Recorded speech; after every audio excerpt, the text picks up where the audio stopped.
Evening. Welcome to the Longfellow House, Washington's headquarters, National Historic Site.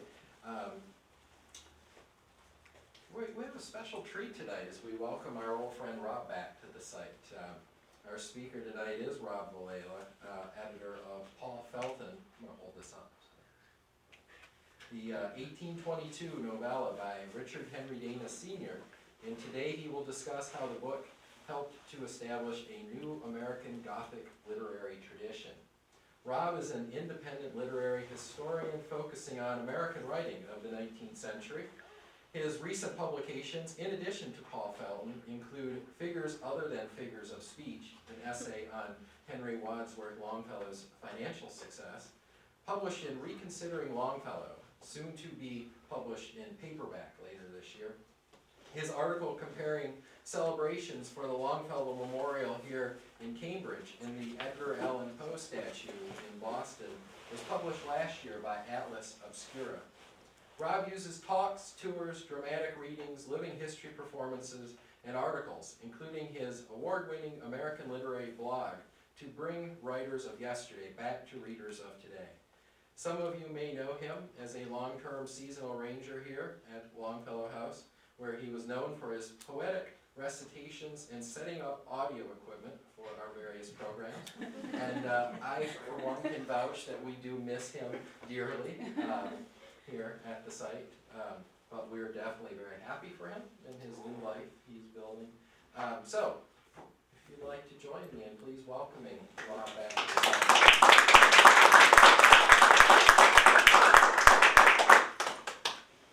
So I want to start by mentioning I'm not using a microphone, and I'm not using a PowerPoint slideshow like I often do. So this is very low tech today. Being here today is interesting because I haven't been to this site in 7 months. That's the longest I've gone not being at this house since 2008, which is just very bizarre to me. And before I give my talk too, I want to mention I've worked with some really great people here over the years, both people who worked here professionally and volunteers, and all of them have been great. But I want to dedicate today's talk to Lauren Malcolm, and that's all I'm going to say about that. I want to start our talk with an assumption that I think will be important to how we discuss Paul Felton, currently for sale in the gift shop. And this is important. I would like to argue that Richard Henry Dana Sr. was controversial. He came from an illustrious New England family, a family that had ties both to the earliest settlers of the Massachusetts Bay Colony and to the American Revolution. He attended Harvard, but he was expelled in 1807 for participating in the Rotten Cabbage Rebellion. This protest, which the Harvard Crimson called a gastronomic protest, demanded higher quality food for students, and Dana was one of 17 who were expelled. Wow. You can imagine what that would mean for somebody who's a member of this kind of family. Nevertheless, Dana soon passed the bar to become a lawyer. Not that that matters. He seldom practiced law. Instead, he turned to literature. And though he was one of the earliest practitioners of original American poetry and one of the most independently minded of early American critics, he was on the outskirts of the American literary world. He was controversial. He supported Romanticism before it was in vogue. And he criticized transcendentalism when it was at its peak. He believed in poetry above all else, and that the minds of true poets have more insight and a greater comprehension of the world than the average person does. Poetry, Dana believed, was the highest form of art, art with a capital A. And he believed that poetry had inherent beauty. Unlike most others of the period, however, Dana was controversial because he did not believe poetry had to instruct or to teach. And this, of course, is unlike Henry Wadsworth Longfellow, for example, who believed that his poems were little lessons for readers. Dana did have colleagues who shared these ideas in this period, and just to be specific, we're talking about the period of the 1810s and 1820s, so this is pretty early. Among his supporters were people like William Cullen Bryant, and Washington Alston. It was Dana who, as editor of the North American Review, first published Bryant's most famous poem, Thanatopsis, a well-remembered meditation on death, though Dana first doubted its authenticity and suspected it could not have been written by someone in the United States. You see, Dana was controversial. All the good poets, he believed, were English, not American. And because he was so controversial, Dana had trouble finding a creative outlet. Rumors persist that he was pushed out of his editorial role of the North American Review. So instead he was forced to create his own periodical, The Idle Man. And that title was based on the idea that only in idleness and periods of relaxed, carefree unconcern can the true artist create. The content of The Idle Man was almost entirely made up of Dana's own work, really with no other contributions from any other writers, with the exception of Bryant and Alston. The first issue of the second volume of The Idle Man in 1822 included his novella, Paul Felton. And I just want to be clear, I know you know this, but when I say novella, that means it's a work that is really long to be called a short story, but really short to be called a novel. So that's what novella is talking about. Paul Felton, this book is tinged with the romanticism Dana loved so much, but eschewed the didactic tradition of his contemporaries. As such, the book imparts no obvious moral wisdom. There's no great life lesson to be learned. More than that, however, today I would like to argue that Paul Felton is among the first of a new convention of Gothic literature, a strand that is distinctly American, and that the book dramatically sets the stage for future American Gothic writings. To understand this today, we'll consider a few tropes that define the European-born Gothic literary tradition, and then we'll see how Dana either followed or deviated from those norms. For the sake of atmosphere, though, here's a section of a book-length satirical poem called Truth, a New Year's Gift for Scribblers, dating to 1831. Now, this is a satire. And despite the weak, let's call it half-hearted attempt to hide the name of the person he was attacking, the author of this satire, a writer named William Joseph Snelling, made sure he was clear about what he thought about this Richard Henry Dana. This is the section of that satire. And I'm hoping this is setting the mood for you.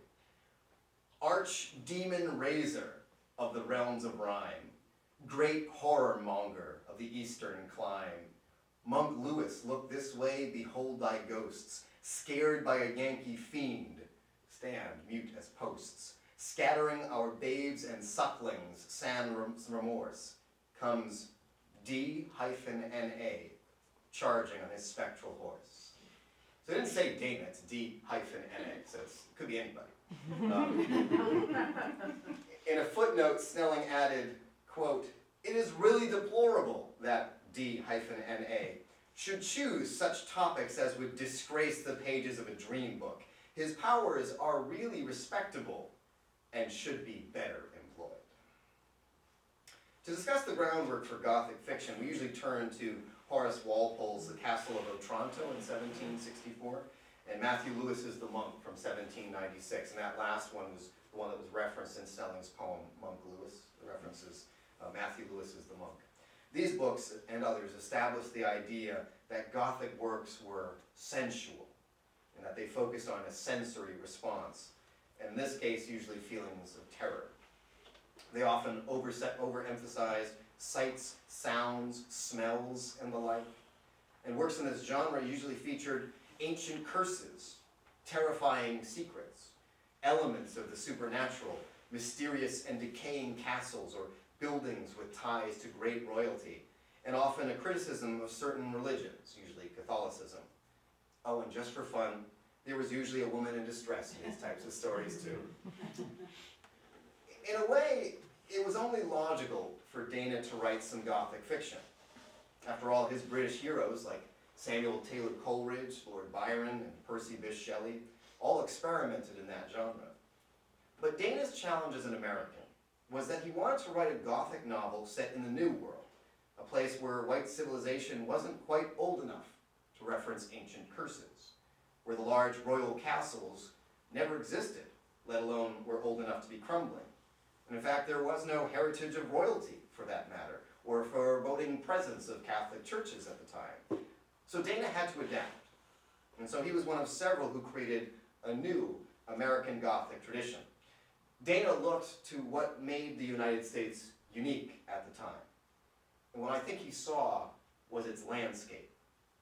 Sure, old world Europe had its castles and its ancient cities, but America had its wildness, its openness, its vastness, the infinitude of nature, or the appearance of infinitude of nature. One critic in 1874 reflected that Dana was really the first who possessed power enough to delineate the natural peculiarities of his country and to discover the romantic treasures lying hid in its history. In some way, it was this version of ancient that wasn't so ancient that even James Fenimore Cooper took advantage of in his Leatherstocking Tales. If you're not familiar, this includes The Last of the Mohicans, which was published 3 years after Paul Felton. He set his book in the woods too. So the idea here is to remove the Gothic from the old world ancient cities or royal castles, pick them up and transplant those stories into the American wilderness, into American forests. In Paul Felton, Dana's view of nature is one of distrust. The forest in this book is the seat of wickedness and temptation. In a way, Dana was already criticizing transcendentalism before the movement had even started. Where Ralph Waldo Emerson saw nature as a confirmation of the presence of God, and where Henry David Thoreau saw solitary nature as a place to discover and perfect the individual self, Dana presents a horrifying and mysterious world in the woods. It is here, in this lonely natural setting, that the title character first encounters the forces of evil that will lead to his downfall.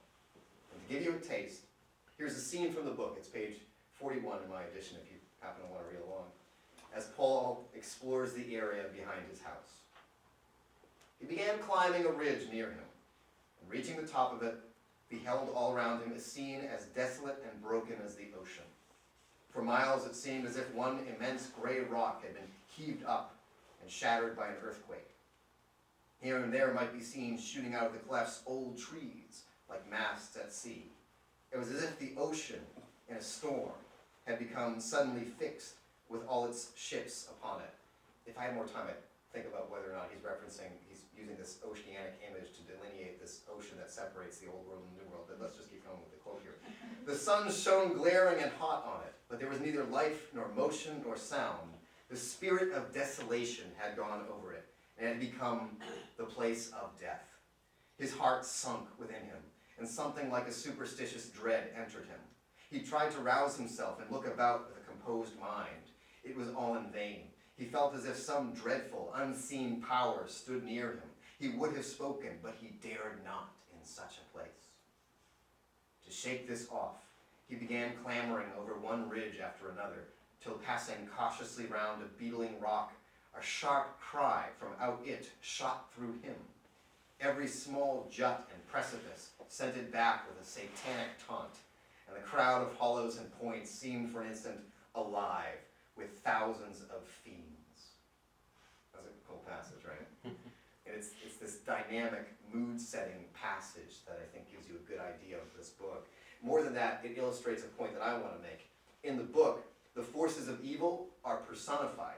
At the very end of that scene, there was this sharp cry that he hears. He thinks it's coming from the rock itself.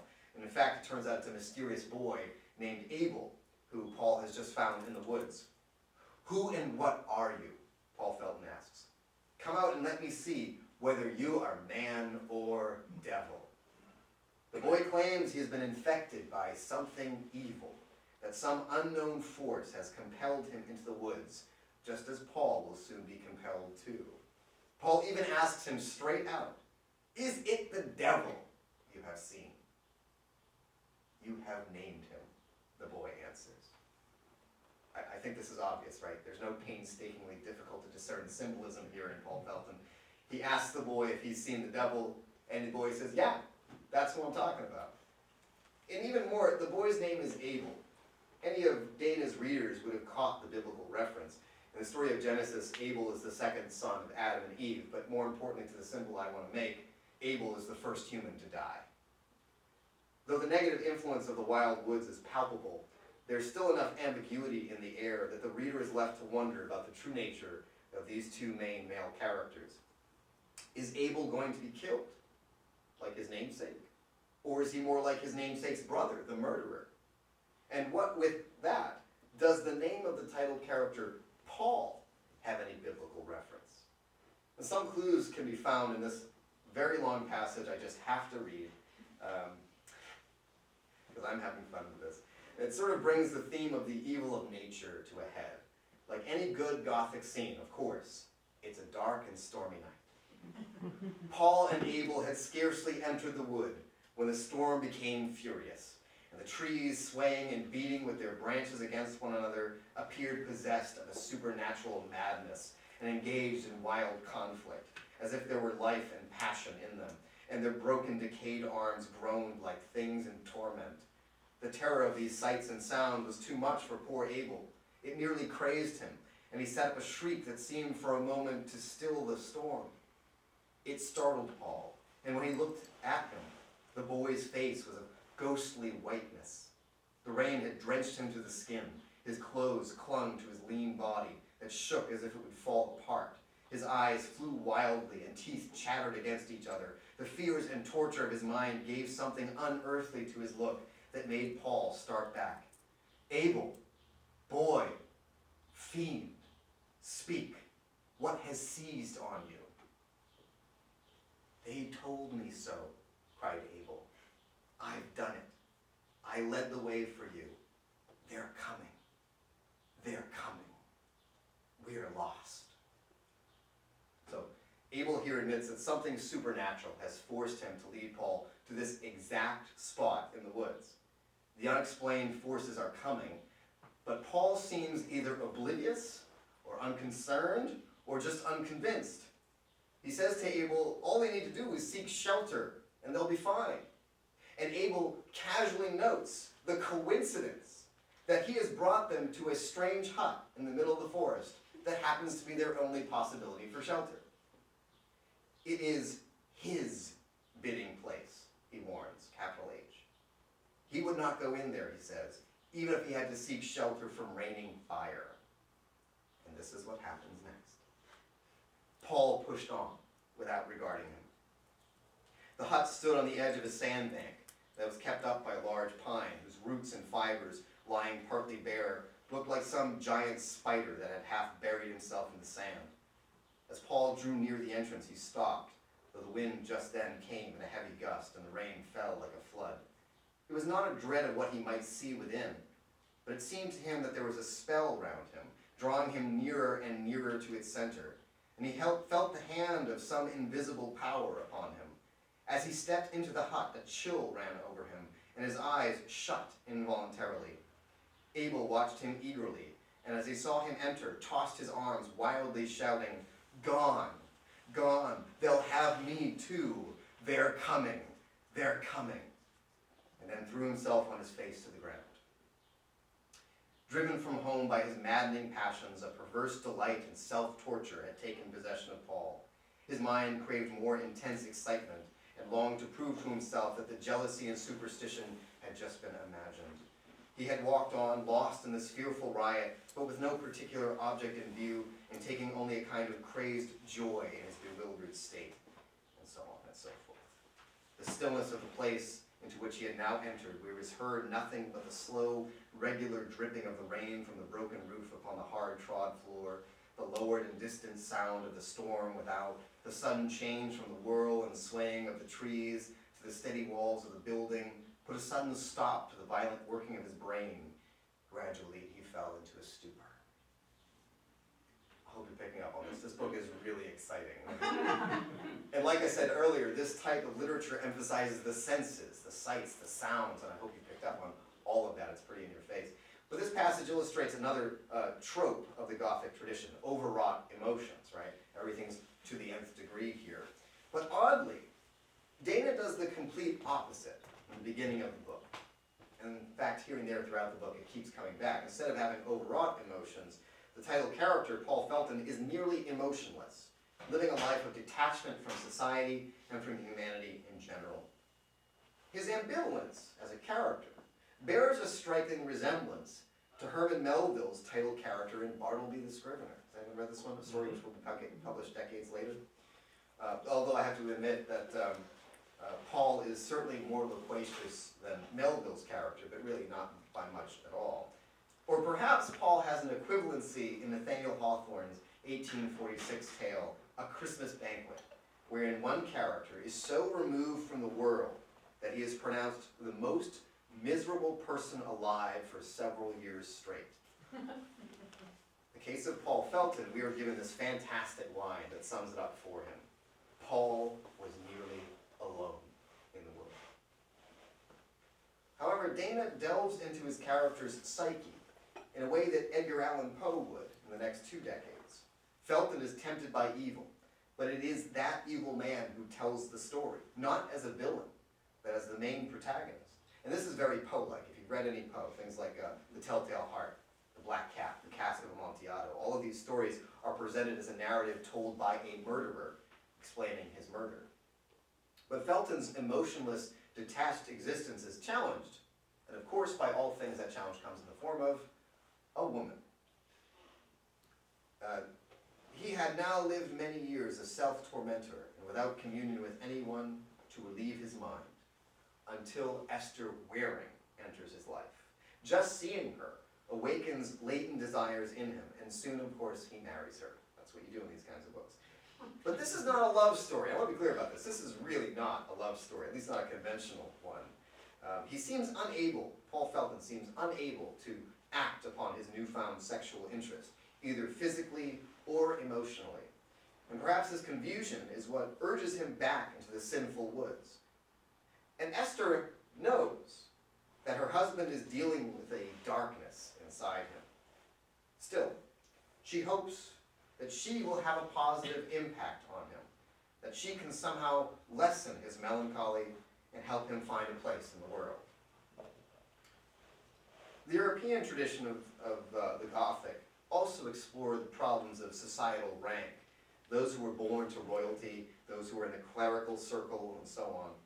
In the United States, American democracy, at least ideally, this system believed there would be no such delineation of upper class and lower class by birth or from families who maintained respectable rank for generations upon generations, in theory. Dana explores the confusion, then, of growing genteel tradition amid a Republican ideal of equality, or at least equality for most. And I think this is really important to consider that he's a Dana, with family that goes back, having connections to like founding the Massachusetts Bay Colony, signing some of the original articles that created this country and so forth. An unspoken question between Paul and Esther in the book is whether or not they were right to get married. Were they of the same social status? Or did Paul marry one too far above him, only to find himself unworthy of such status? And to emphasize this further, the opening of the novel actually introduces us not to the Paul Felton for whom the book is named, but his father, also called Paul Felton. The very first line of the book, we are told right away that he is a gentleman of moderate fortune. That this information shows up right at the beginning implies its importance. Why do we need to know this? Are we supposed to be considering his fortune? However, that there was real love which grew between Paul and Esther is clear throughout the book, even if we don't necessarily understand why.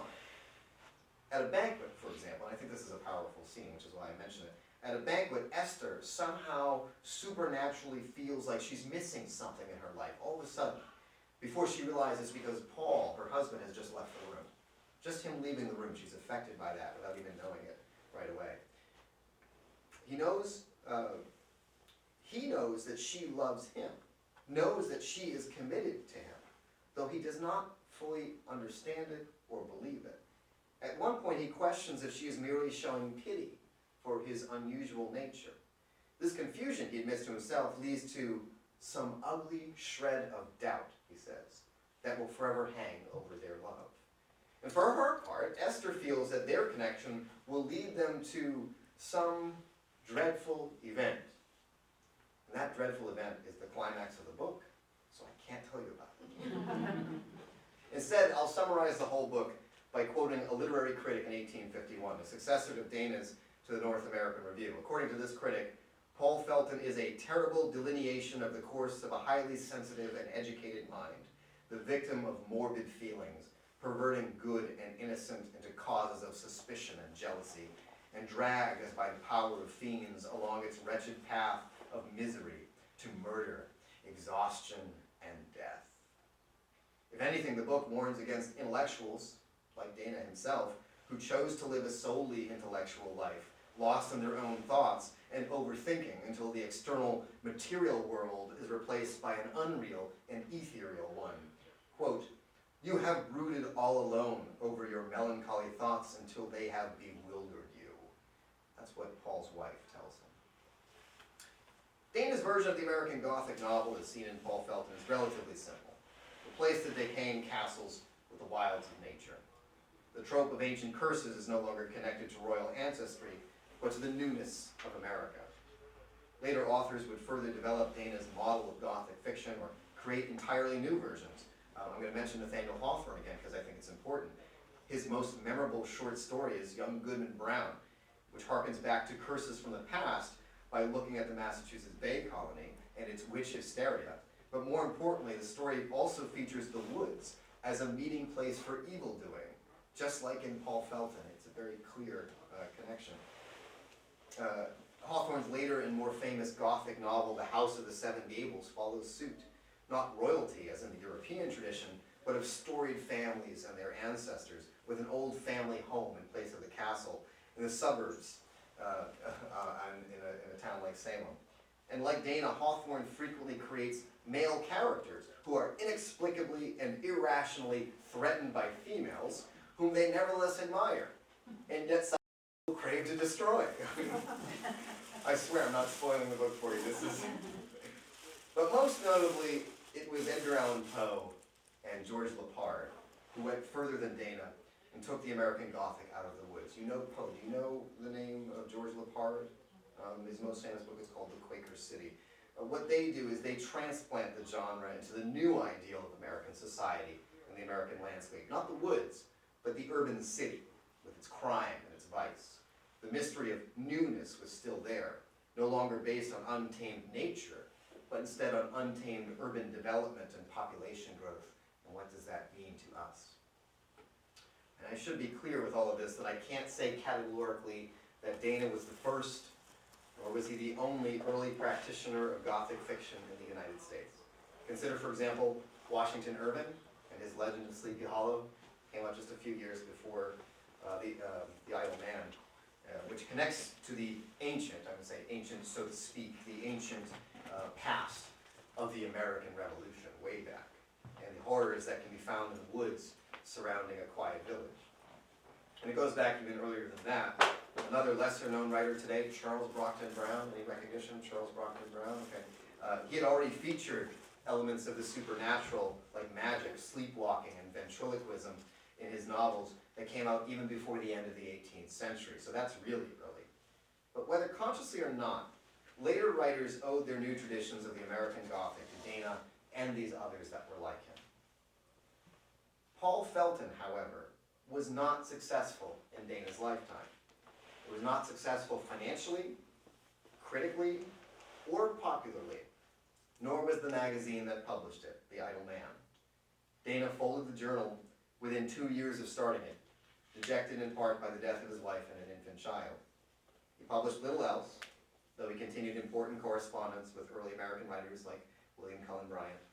And later he assisted in getting a publication deal for a book called 2 Years Before the Mass in 1840, a maritime nonfiction book by his son and namesake Richard Henry Dana Jr., who is a completely different person. Critics were harsh to Dana. One in 1850 wrote that his simplicity gave him the decided impress of being a man of more originality than he really possesses. Julian Hawthorne, the son of Nathaniel Hawthorne, said he was too psychological to be popular. Ultimately, it seems to me popularity didn't matter to Dana. He did not seek broad approval from the general readers. Even Longfellow's friend and fellow poet Bayard Taylor admitted as much by writing that Dana's contributions to literature were, quote, so unobtrusively made. He has never been one of those who attach themselves to the structure as a flying buttress, or seek to shoot aloft at an ornate and conspicuous pinnacle. But when we examine the foundations, we shall find his chisel mark on many of the most enduring blocks. Dana himself at least agreed with that first part when he republished a collection from the Idle Man in 1833. The collection began with a sincere appeal to potential readers, and I think this is a really good way to understand what his expectations were as a writer. I have an earnest desire for the success of this volume, and to that end, for a generally good opinion of it. Although in estimating what is my own as well as what belongs to others, the opinion of the many is of less weight with me than the few. To be liked by those whose hearts and minds I esteem would be an unspeakable comfort to me, and would open sympathies with them in my nature which lie deep in the immortal part of me, and which, therefore, though beginning in time, will doubtless live on in eternity. To such hearts and minds, I now humbly but especially commend myself. So not everyone, just the people I care about. Even the republication of these works, however, brought Dana little success, and he did little after The Idle Man. In fact, he became somewhat idle himself, such that the title of his defunct magazine came to represent the author as well. Dana was plagued with chronic health problems. He was perpetually ill, or so he claimed, despite living an extremely long life before his death at age 91. By then he had lived long enough to see his grandson, Richard Henry Dana III, marry Edith Longfellow, the poet's daughter. He also outlived his son, Richard Henry Dana Jr., who was destined to be the most remembered writer of the family. Decades before then, however, he had seen his own controversial thoughts become mainstream, particularly his response to Romanticism. By 1850, he wrote bitterly, "Much that was once held to be presumptuous novelty became little better than commonplace." In that same year, he issued a 2-volume collection of his poetry and prose, republications, that apparently never published again in those next 3 decades before his death. But some thought not publishing, not writing, or not even working was what was expected of the so-called idle man. At least one fellow writer, a neighbor here in Cambridge named James Russell Lowell, joked that doing anything at all was the exception for Dana, that most of his life he was too indecisive to complete even simple projects, or that he was too busy criticizing other writers to actually write anything himself. And this is from one of my favorite poems, Lowell's 1848 satire, A Fable for Critics. This is a nice, good chunk. "Here comes Dana," this is James Russell Lowell writing, "here comes Dana, abstractedly loitering along, involved in Apollo post-future, a song, who'll be going to write what'll never be written, till the muse, ere he think of it, gives him the mitten, who's so well aware of how things should be done, that his own works displease him before they're begun, who so well all that makes up good poetry knows, the best of his poems is written in prose. All saddled and bridled stood Pegasus waiting, he was booted and spurred, but he loitered, debating. In a very grave question his soul was immersed, which foot in the stirrup he ought to put first. And while this point and that he judiciously dwelt in, he somehow or other had written Paul Felton, whose beauties or faults whichsoever you see there, you'll allow only genius could hit upon either. That he once was the idle man none will deplore, but I fear he will never be anything more. The ocean of song heaves and glitters before him. The depth and the vastness and longing sweep o'er him. He knows every breaker and shoal in the chart. He has the coast pilot and so on by heart. Yet he spends his whole life, like the man in the fable, in learning to swim on his library table." So Dana was brilliant, Lowell admits. Not through direct experience, of course, but by reading about experience. And as I was preparing this, it occurred to me Longfellow had the same kind of sentiment in his poem, Travels by the Fireside. Does anybody know Longfellow's Travels by the Fireside? Oh good, I'll give you a chunk of it then. The poem is actually set on a gloomy, rainy day, the kind of day you should be reading Paul Felton. And Longfellow says, "It drives me in upon myself, the rain drives me in upon myself, and to the fireside gleams, to pleasant books that crowd my shelf, and still more pleasant dreams. I read whatever bards have sung of lands beyond the sea, and the bright days when I was young come thronging back to me. Let others traverse sea and land, and toil through various climes. I turn the world round with my hand, reading these poets' rhymes. But what of Dana, the idle man? After closing out his magazine, he published one collection of poetry, a collection republishing both poetry and prose, and then a republication of his writings from before. I want to emphasize this point. Richard Henry Dana did not publish a book of completely new material in the last 52 years of his life. 52 years of his life, publishing nothing new. Within a decade of Dana's death, at least one critic completely dismissed him as a prose writer. The reader will not go to Dana for any original work in prose, he said. Today, Dana is not included at all in the Norton Anthology of American Literature. He appears only as a poet, not a prose writer, in the Library of America's collection of 19th century American writing. One recent scholar admits Dana's role was only as one of the first modern American critics.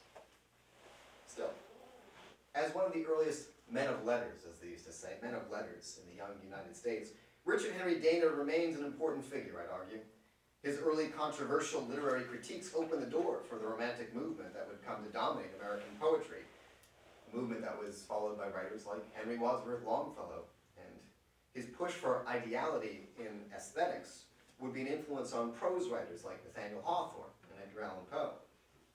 As the important mid-century critic, editor, and anthologist, you know I mention him in every talk, Rufus Griswold, wrote in his collection, Prose Writers of America, "It is a disgrace to the literary character of this nation that so little is known of the works of Richard Henry Dana, who as a poet and as a novelist is worthy to be ranked with any living writer in the English language." That's a pretty strong endorsement, I'd say. Now, to my knowledge, Paul Felton has not been republished in any way since 1850, before this book came out, back in February. It's short. It's about 100 pages. It's not broken into chapters or sections. It's something you can breeze right through. In the past few years, several works have been republished that were lost, that were incomplete, or in some cases early manuscripts by well-known writers have gone to press, which have inspired both broad public interest and scholarly appreciation from specialists. I'm thinking of, for example, Julia Ward Howe's Lawrence manuscript, which was recently published as The Hermaphrodite, or Harriet Wilson's novel, Our Nig, which is now recognized as the first known novel published by an African-American female. Even more recently, you might know this, there's some excitement over a book called Go Set a Watchman by a woman named Harper Lee. So the context is we're rediscovering texts, either finding the manuscripts or finding ones that haven't been published in a long time. So the question should be this: was Paul Felton worth republishing? Is it worth reconsidering or re-exploring by modern audiences? Does its reappraisal add anything to the ongoing conversation about American literature in this time period? Well, I'm going to answer this way. Maybe. Maybe not. Okay, maybe it's not the most critically deep of writings. We don't know until it's more accessible and people have an opportunity to read and see what they can find, see what they can analyze. It's technically not the first, I have to be clear about that, thanks to people like Charles Brockden Brown and Washington Irving. But what's great about this book is that it's an approachable story. And it's beautifully written, that's why I read you so much of it. And it's by a neglected writer who deserves rediscovery, if only because of his early and controversial role in shaping American writing. Thank you.